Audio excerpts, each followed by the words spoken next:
pang grupo. Kailan nga ba nagumpisa ang di pagkaunawaan ng dalawang bansa? Kung matatandaan mo, noong Oktubre 7, 2023, inatake ng Hamas ang Southern Israel na naging mitsa ng malawakang digmaan sa Gaza. Ang Iran di umano ang nagsusuporta sa Hamas sa pamamagitan ng pagbibigay ng funds, mga armas at maging sa training.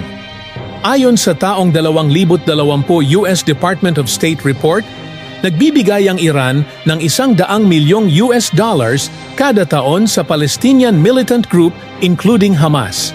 Noong Abril 1, 2024, pinasabog ng Israel ang Iranian consulate sa Damascus, Syria. Patay ang ilang matataas na opisyal ng Iran, kasama na si Major General Mohammad Zahedi ng IRGC. Ito ang naging mitsa ng unang